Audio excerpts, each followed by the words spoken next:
ഉറക്കം എന്ന ചിത്രത്തെ പറ്റി എനി ക്വസ്റ്റ്യൻ? യെസ്, ഒരു ചോദ്യം ഉണ്ട്. ജൂഡ് സർ, 2018 ശേഷം ഇങ്ങനെ ഒരു ചിത്രം എന്ന് പറയുമ്പോൾ ഓൾറെഡി എക്സ്പെക്ടേഷൻസ് കൂടുതലാണ്. ഇപ്പൊ ലാൽ സാറുമായിട്ട് ചെയ്യുന്നു, അപ്പൊ ഈ ആ ഒരു ഫാമിലിയിലേക്ക് പോകണ്ടെന്നൊരു ഓൾറെഡി ഒരു പ്രഷർ ഉണ്ടാവും. അപ്പൊ ഇത്രയും വലിയൊരു ക്രൂവിന്റെ കൂടെ ഞങ്ങൾക്ക് തന്നെ കാണുമ്പോൾ ഒരുപാട് എക്സ്പെക്ടേഷൻസ് കൂടുവാണ്. ഒരു ഓവർ വെയിറ്റ് ആയിട്ട് ഫീൽ ചെയ്യുന്നുണ്ടോ? ഒരിക്കലും ഇല്ല. ഞാൻ എൻ്റെ ഒരു സിനിമയും ആരും പ്രതീക്ഷിക്കാറില്ല, അതുകൊണ്ട് എനിക്ക് വലിയ ടെൻഷനൊന്നുമില്ല. ഇത് ആക്ച്വലി കഥ തന്നെയാണ്. ഞാൻ എല്ലാ സിനിമകളും ചെയ്യുമ്പോഴും 2018 സിനിമ ചെയ്യാൻ കാരണം വീട്ടിൽ വെള്ളപ്പൊക്കമാകുന്നതുകൊണ്ടാണ് അങ്ങനെ സിനിമ ഉണ്ടായത്. കാരണം ആ സമയത്ത് ഞാനൊന്നും അറിഞ്ഞില്ല. അതുപോലെ ഒരു നല്ലൊരു കഥയാണ്. ലിനീഷ് ബാല എന്ന് പറഞ്ഞ പുതിയൊരു എഴുത്തുകാരാണ്, അദ്ദേഹം ഇവിടെ ഉണ്ട്. അദ്ദേഹത്തിൻ്റെ കഥയിൽ അഖിൽ കൃഷ്ണ എന്ന് പറഞ്ഞ മറ്റൊരു പുതിയ എഴുത്തുകാരനാണ്. അപ്പോൾ ഞങ്ങൾ 3 പേരും കൂടി ചേർന്നിട്ടൊരു കഥ. എനിക്ക് തോന്നുന്നത് കോവിഡ് സമയത്ത് വന്നൊരു കഥയാണ്. അതിനുശേഷം പല രീതിയിൽ മാറ്റങ്ങൾ വരുത്തി. അപ്പോൾ ചേച്ചിയുടെ ഭാഗത്തു നിന്നായാലും അന്നച്ചേട്ടൻ്റെ ഭാഗത്തു നിന്നായാലും ലാൽ സാറിൻ്റെ ഭാഗത്തു നിന്നായാലും എല്ലാം കൃത്യമായ എന്താ പറയുക, ആ കഥയിൽ സംഭവിക്കുന്ന ഓരോരോ കാര്യങ്ങളെക്കുറിച്ച് ചർച്ച നടത്തി നല്ല ഹോംവർക്ക് ചെയ്തിട്ടാണ് ഈ സിനിമ ചെയ്യുന്നതെന്നാണ് എൻ്റെ പൂർണ്ണമായ വിശ്വാസം. അതുകൊണ്ട് നമ്മൾ ഓരോ സിനിമയ്ക്കും ഓരോ അപ്രോച്ച് ആയിരിക്കും. 2018 കഴിഞ്ഞുപോയി. അതിനുശേഷം മറ്റൊരു സിനിമയും എനിക്കൊരു സിനിമ ചെയ്യാൻ തോന്നുമ്പോൾ മാത്രം, പട്ടണയാകുമ്പോൾ മാത്രം സിനിമ ചെയ്യുന്ന ഒരാളാണ് ഞാൻ. അതുകൊണ്ട് എനിക്ക് ടെൻഷനൊന്നുമില്ല. ഇതൊരു ചെറിയ സിനിമയാണ്. നേരത്തെ വൈശാഖേട്ടൻ എനിക്കൊരു പണി തന്നിട്ട് പോയി, ഇതൊരു ആക്ഷൻ സിനിമയാണെന്നൊന്നും ആരും വിചാരിക്കരുത്.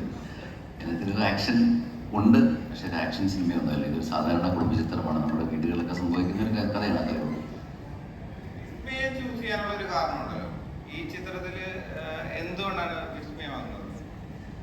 അല്ല, എനിക്കത് ഒരു കഥാപാത്രത്തിന് ആപ്റ്റാണോ എന്ന് മാത്രമേ ഞാൻ നോക്കാറുള്ളൂ. ആക്ച്വലി ഇപ്പോൾ എനിക്ക് മായയെ കണ്ടപ്പോൾ ഈ കഥാപാത്രം ചെയ്യാൻ പറ്റിയ ആളാണെന്ന് തോന്നി. പിന്നെ അഭിനയിക്കാൻ അറിയുന്ന ഒരാളാണോ അല്ലെങ്കിൽ നമുക്കൊരു 2 സീനൊക്കെ ചെയ്യിച്ച് നോക്കുമ്പോൾ അറിയാൻ പറ്റും. നിങ്ങളത് ഞാൻ തള്ളി മറിക്കുന്നില്ല, ബാക്കി സിനിമയിൽ കണ്ടോളൂ. തുടരൂല് പോലും ലാലേട്ടന്റെ ആക്ഷൻ ഭയങ്കര കയ്യൊടിയോടെ കണ്ടുകൊണ്ടിരുന്ന ഒരു പ്രേക്ഷകരാണ്, സമൂഹത്തിന്റെ ഇടയിലാണ് ഈ ചിത്രം ഇറങ്ങാൻ പോകുന്നത്. അപ്പം ഈ പറയുന്ന പോലെ വിസ്മയുടെ റീൽസിലും കാര്യങ്ങളിലൊക്കെ അതിഗംഭീരമായിട്ടുള്ള എന്താ ആക്ഷൻ പഠിക്കുന്ന രംഗങ്ങളാണെങ്കിലും ഇതുപോലെ മാർഷൽ ആർട്സ് ഒക്കെ യൂസ് ചെയ്യുന്നതൊക്കെ കണ്ടിട്ടുള്ള ഒരു പ്രേക്ഷക സമൂഹത്തിലേക്കാണ് ഈ ചിത്രം ഇറങ്ങുന്നത്. അപ്പം ആ കഴിവുകളെയൊക്കെ യൂസ് ചെയ്യുന്ന ഒരു ചിത്രമായിരിക്കും. അല്ല, മായ ആക്ച്വലി പോയംസ് എഴുതുന്ന ആളാണ്, ബുക്ക് എഴുതുന്ന ആളാണ്. അപ്പോൾ അങ്ങനെ മായയ്ക്ക് സ്വന്തമായിട്ട് ഒരുപാട് ഇൻട്രസ്റ്റ് ഉള്ള കുട്ടിയാണ്. നമ്മുടെ കഥയ്ക്ക് ആവശ്യമായ ചില കാര്യങ്ങളിൽ മായയിലൂടെ, മായ എന്ന വ്യക്തി ഞങ്ങളുടെ പടത്തിലെ മീനു എന്ന ഒരു ക്യാരക്ടറിലേക്ക് വരുമ്പോൾ ചില സാധനങ്ങളൊക്കെ എടുക്കാൻ ഞാൻ നോക്കിയിട്ടുണ്ട്. ഇവിടെ ഇപ്പം പ്രണവേട്ടൻ ഫസ്റ്റ് ചെയ്ത ആദിയില് ലാലേട്ടൻ ചെറിയൊരു ക്യാരക്ടർ ചെയ്തിട്ടുണ്ടായിരുന്നു.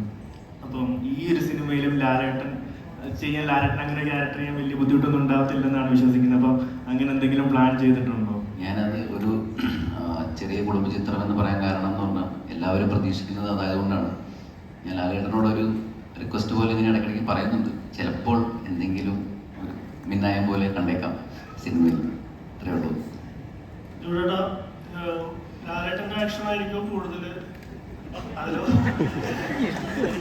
അരുൺ ഗോപി പറഞ്ഞാൽ